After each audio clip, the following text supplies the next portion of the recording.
Olá, tudo bem?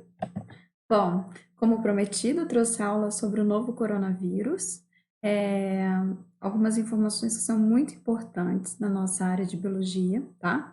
Claro que a gente está no meio de uma pandemia, então tem muita informação todos os dias na televisão, mas eu busquei trazer aqui algumas coisas que são relevantes para vocês saberem, como por exemplo a estrutura viral, os componentes que formam a estrutura viral e principalmente o ciclo do vírus, a biossíntese do vírus dentro das células hospedeiras, ok?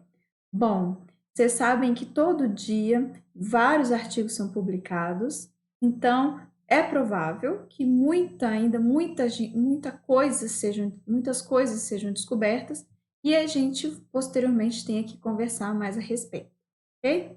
Bom, primeira coisa que a gente vai ver é em relação à origem do coronavírus, ok? O nome técnico dado pela Organização Mundial de Saúde é SARS-CoV-2. SARS é referência ao que ele causa, né? Que é a síndrome aguda respiratória grave. E CoV é referente à família no qual ele pertence, que é Coronaviridae, ok? E 2 é porque é o segundo SARS-CoV encontrado na natureza, ok?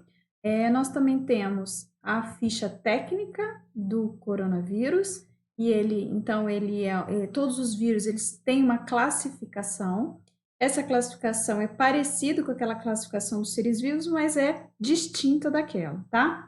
Então, o coronavírus pertence à ordem Nidoviralis, à família Coronaviridae, à subfamília Coronavirinae. É um vírus que é envelopado, né? Vamos falar das características dessa estrutura. É um vírus que tem um tamanho entre 80 e 120 nanômetros.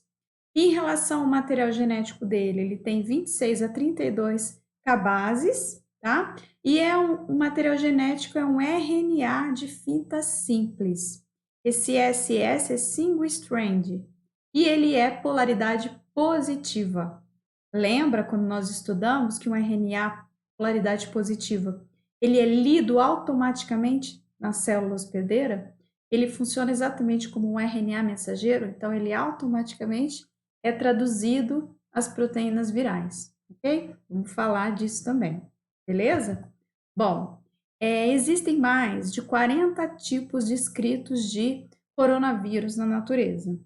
E todos esses vírus, eles são encontrados em diversos animais, em serpentes, camelos, vários tipos de mamíferos, até a baleia beluga tem identificado coronavírus. Mas, todos esses, 7 coronavírus causam doenças em humanos.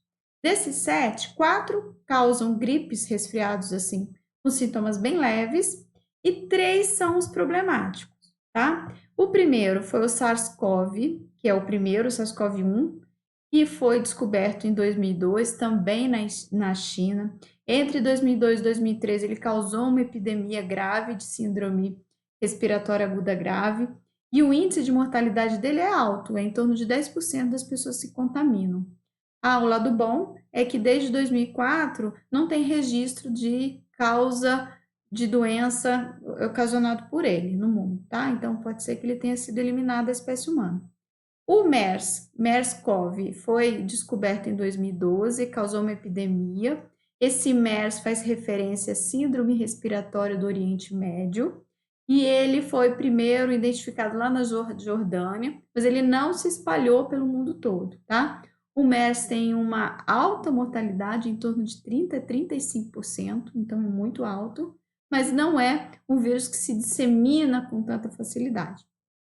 E agora, né, o que a gente está vivendo atual é o SARS-CoV-2, e é ocasionada pelo coronavírus, esse que a gente vai falar, e ele causa a doença chamada Covid-19. 19 é a referência em relação ao ano que ele foi descoberto, ok?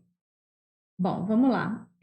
Como que esse vírus chegou na espécie humana?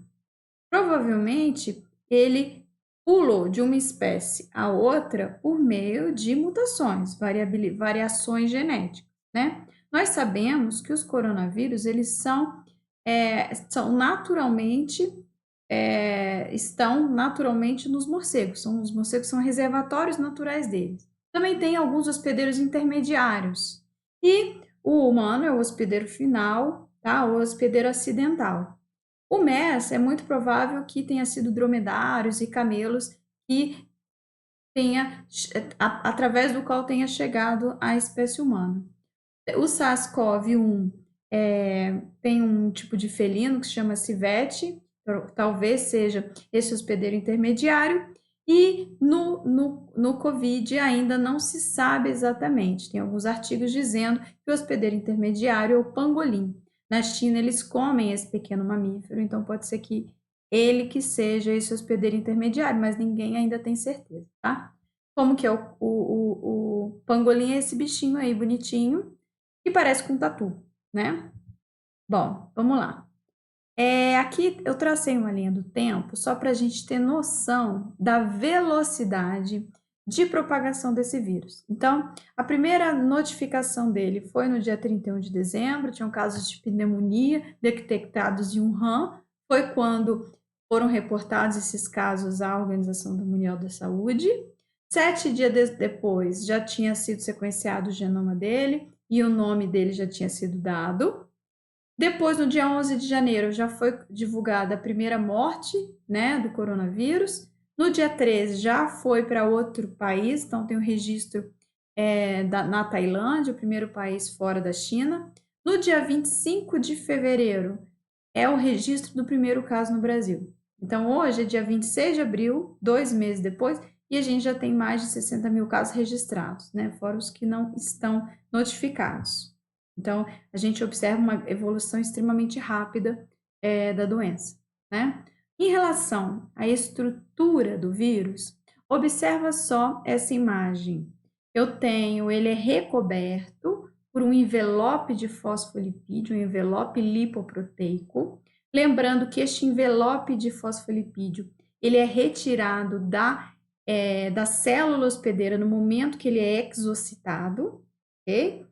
E nele estão inseridas várias proteínas. Uma delas se chama proteína spike, ou proteína S, e ela, vista de cima do vírus, ela tem um aspecto, um formato de coroa, daí o nome coronavírus. E essa proteína spike, ela tem uma grande importância no reconhecimento do vírus pela célula hospedeira. É essa proteína que vai se ligar a receptores de membrana dentro da célula e a célula vai permitir que esse vírus entre e se reproduza dentro da célula, tá? Vamos falar mais a respeito disso. Em relação ao envelope de fosfolipídios, tem 2 aspectos que são relevantes. O primeiro é que, como é gordura e proteína, água e sabão conseguem inviabilizar bem o vírus, porque você rompe esse envelope que protege ele e ele se torna inativo, ele morre. E aí a gente consegue se prevenir lavando bem as mãos ou fazendo a desinfecção com álcool 70. O outro problema é que nessa membrana fosfolipídica também tem proteínas que são facilmente reconhecidas pelos receptores de membrana e aí eles entram também nas células com muita facilidade, tá? Então tem pró e contra. Em relação à estrutura interna desses vírus, eles têm embaixo desse envelope de fosfolipídios, eles têm um capsídeo proteico, formado por proteínas estruturais que vão dar o formato desse vírus. Dentro desse capsídeo proteico, ele tem um material genético, que no caso deste vírus é um RNA polaridade positiva. Vamos falar também a respeito disso quando a gente estiver falando do ciclo viral. Ok? Olha como é que ele é lindo. Bom, e em relação ao processo de infecção dentro do nosso corpo?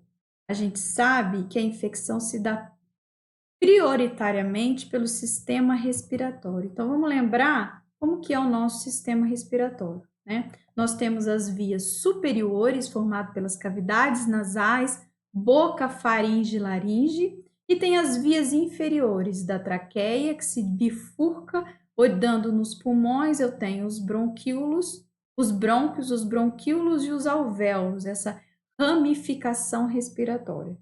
E o vírus, ele penetra pelo nosso sistema respiratório e ele vai se instalar nessas regiões nasofaríngeas, região bucal, região nasal, assoalho, a garganta, o assoalho da nossa sistema respiratório e atingir as células ciliadas da mucosa. Existem células de cílios que estão revestindo toda a nossa mucosa respiratória, são as primeiras células a serem atacadas pelo vírus, ok? Só um detalhe aqui, como que são os nossos brônquios, os nossos bronquíolos, os nossos alvéolos aqui, terminando os alvéolos, são regiões de membrana extremamente fina e extremamente capilarizadas, onde efetivamente vai ocorrer a troca de gases, que a gente chama de hematose, né? Nesses alvéolos, eles são formados por dois tipos de células. Os pneumócitos tipo 1, que são células de revestimento, vão estar revestindo essa membrana fininha, e os pneumócitos de tipo 2, são células que produzem substâncias que são chamadas de surfactantes. Essas substâncias elas vão diminuir a tensão superficial entre as moléculas de água e vão impedir que essa membrana deste alvéolo, ela colabe, que ela encoste uma na outra. Então, ele fica um saquinho, tá vendo? Com ar dentro, permitindo as trocas gasosas.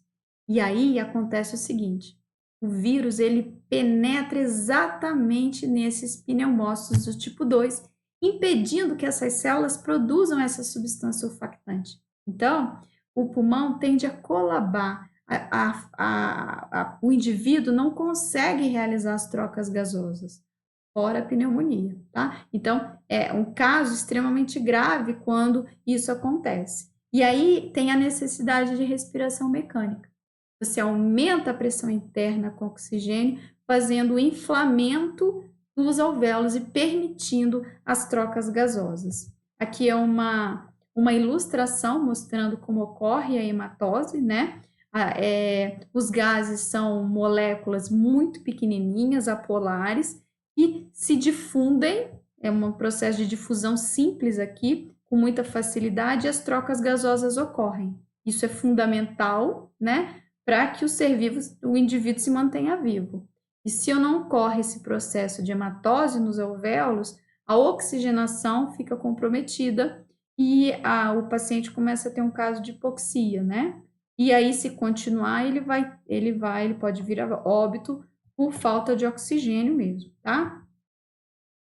Bom, aqui a gente vai falar exatamente do ciclo do vírus dentro da célula. Então, eu fiz um desenho para vocês, mostrando uma célula, tá? Ou pode ser uma célula ciliada ou uma célula pneumócito tipo 2, que é exatamente onde o tipo de célula que vai servir de célula hospedeira para proliferação do vírus. Bom, o que acontece, gente? Lembra que no vírus existem proteínas spike, essas proteínas que são em formato de coroa, e elas são reconhecidas por proteínas que estão na membrana plasmática. Aqui na membrana plasmática existe um tipo de proteína transmembrana, conhecida também como membrana intrínseca, é aquela que está mergulhada, inserida na minha membrana fosfolipídica, e ela está toda ali dentro, atravessando de um lado a outro. Existe um tipo de proteína que está ali, que na verdade é uma enzima, e é uma enzima fundamental no processo de controle da pressão arterial. Então, é uma proteína conversora de angiotensina. Não tem nada a ver com a história, mas essa proteína, ela atua como receptora de reconhecimento e permite a entrada do vírus dentro da célula.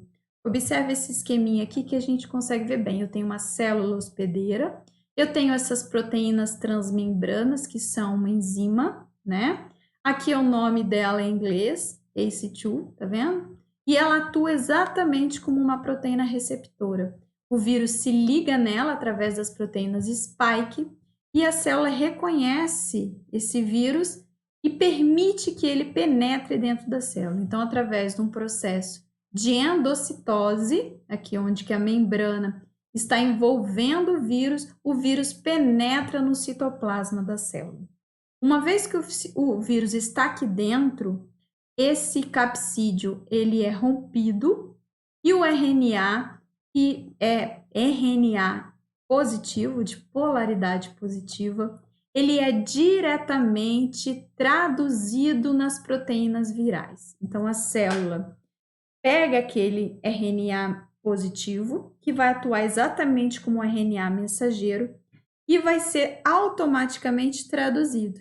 Então, o que tem nele? Tem informação para a síntese de proteínas virais. Essas proteínas virais podem ser proteínas estruturais, que vão vir a formar novos vírus, como também podem ser proteínas não estruturais. Por exemplo, a RNA replicase. São proteínas que vão replicar a molécula de RNA para fazer milhares de cópias de RNA que vão compor os novos vírus. Uma informação interessantíssima. Essa molécula de RNA positiva, ela vai ser sintetizada e ela vai servir de molde para novas moléculas, certo? Só que a partir do momento que ela serve de molde, esse molde, essas novas moléculas que estão sendo sintetizadas, são sintetizadas pela RNA replicase, né? Só que ele é sintetizado por complementaridade. Então, eu tenho uma fita de RNA positiva que veio do vírus. A nova fita de RNA que vai ser sintetizada a partir dessa vai ser uma fita de RNA negativa, porque ela é sintetizada por complementaridade. A partir do momento que é sintetizada uma RNA negativa, essa fita RNA negativa serve de molde, por complementaridade, para a síntese de novas moléculas. Aí sim, serão sintetizadas novas moléculas RNA positivas. Então, é um processo de espelhamento, tá? E aí, o que acontece? Essas são feitas milhares de cópias, né, do RNA positivo. O RNA que vai servir para tradução de proteínas são direcionados para os ribossomos que estão dispersos no citoplasma, são direcionados para os ribossomos que estão acoplados na membrana do retículo endoplasmático rugoso, e aí todas aquelas proteínas são sintetizadas, as proteínas virais. E agora, esse material genético recém-sintetizado do vírus, mais o conjunto de todas as proteínas que formam ele, a célula direciona lá para o complexo de Golgiense. Lá o vírus é montado, ele é colocado em vesículas de secreção, tá? De onde que vai ser formado o seu envoltório lipoproteico, e ele é direcionado para fora da célula. E aí, esses vírus que agora são exocitados para fora da célula, eles vão infestar milhares de outras células. Para vocês terem noção do que eu estou falando, um vírus, quando se reproduz nesse maquinário celular, ele é capaz de produzir 10.000 a 100.000 cópias, onde todas essas cópias, esses novos vírus, irão contaminar outras células. Daí a gravidade do processo de replicação viral. Ficou claro esse sistema? Essa é a parte mais importante da aula, tá? Olha só, aqui tem umas fotos que eu achei muito bonitas. São fotos de um microscópio eletrônico de varredura, mostrando as imagens de células cultivadas no laboratório que estão sendo contaminadas por vírus. E aí os pontinhos amarelos são os vírus e as células são a parte azul. Aqui os vírus estão em roxo e aqui eles estão em laranja. A gente consegue observar a proliferação desses vírus, a quantidade desses vírus, ok? Bom, e aí, aqui são os principais sintomas. A pessoa geralmente começa com uma tosse seca, essa tosse é oriunda da atuação do vírus nessas células da mucosa, então elas ficam irritadas, essas células ciliares, e aí a pessoa começa a ficar irritada e começa a tossir. A febre é uma reação do próprio organismo diante da infecção. A congestão nasal e coriza nem sempre tem, mas é em virtude da reação do organismo diante de algum corpo estranho, tá? A dor de garganta também é em virtude da degradação aqui da degradação dessa mucosa do trato respiratório. Fadiga, cansaço em virtude da atuação do nosso sistema imunológico diante do ataque viral. E em alguns casos, quando esse vírus atinge as mucosas intestinais, causa também diarreia. Um dos maiores problemas é quando o vírus ataca lá as células dos alvéolos e aí impede que o alvéolo atue no processo normal, natural de hematose, seja porque atacou as células que produzem substâncias sulfactantes, ou seja, no processo já que está causando pneumonia lá nos alvéolos. Vamos falar mais a respeito disso. Aqui tem uma imagem mostrando exatamente aonde que está os problemas uma imagem mostrando o pulmão com pneumonia. E aqui, ó, vocês conseguem visualizar bem do que a gente está falando. Então, eu tenho aqui as minhas ramificações, a minha árvore respiratória, né? E aqui eu tenho os alvéolos. São 4 ilustrações dos alvéolos. Eu tenho o alvéolo normal, saudável, onde ocorrem as trocas gasosas. Observa que aqui dentro, aqui eu tenho os pneumócitos tipo 2, tá vendo? Aqui eu tenho os pneumócitos tipo 1, que estão formando a membrana do alvéolo, e as trocas gasosas se dão normalmente, né? Eu não tenho um colabamento do alvéolo, e o alvéolo tem ar aqui dentro. Quando esse alvéolo é infectado pelo SARS-CoV, aqui tem a estrutura dele, o corpo começa a reagir diante daquele ataque viral, tá? Primeiro, as células que produzem surfactante começam a serem hospedadas, e aí, a partir do momento que a célula não consegue mais funcionar adequadamente, ela entra no estado de apoptose, ela começa a morrer, e o corpo começa a reagir diante daquele corpo estranho.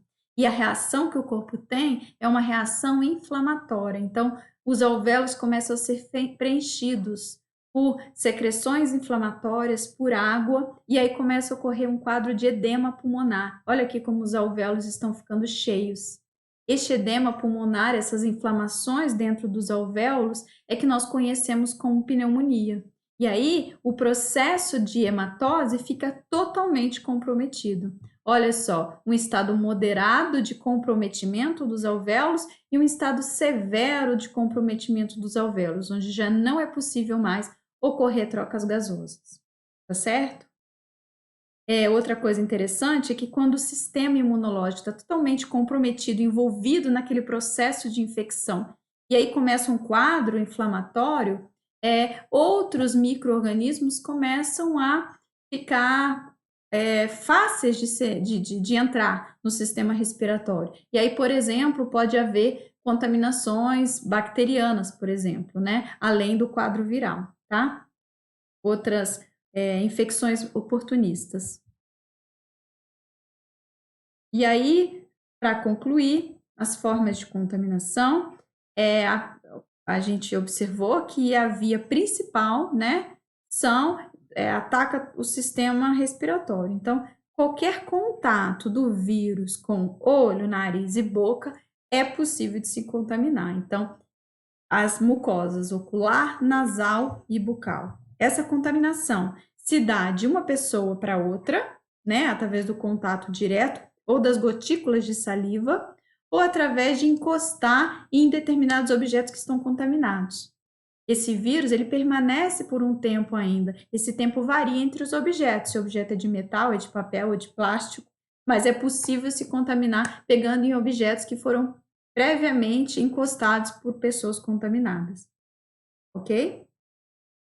Esse vírus, como ele atinge também as vias aéreas superiores, só da pessoa falar as gotículas já causa contaminação. Então, aqui tem um estudo mostrando que, por exemplo, a distância que contamina do vírus do ebola é aproximadamente 1 metro, 1,5 metro.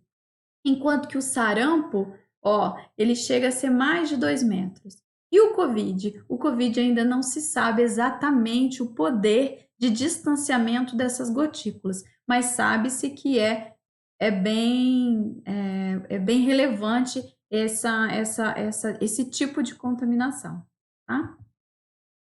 E aí, para a gente concluir aqui, qual é o maior problema do coronavírus? O problema é que a gente não sabe o número de casos reais, né? Tem uma estimativa falando que é de 5 a 15 vezes mais que o número de casos registrados, uma vez que 80% das pessoas não apresentam sintomas, mas a gente não sabe realmente qual é a contaminação, ok? Bom, é isso que eu queria falar para vocês. Eu espero que vocês tenham gostado, que tenham aproveitado a aula. E eu estou à disposição de vocês para tirar dúvida, ok? Boa semana para vocês!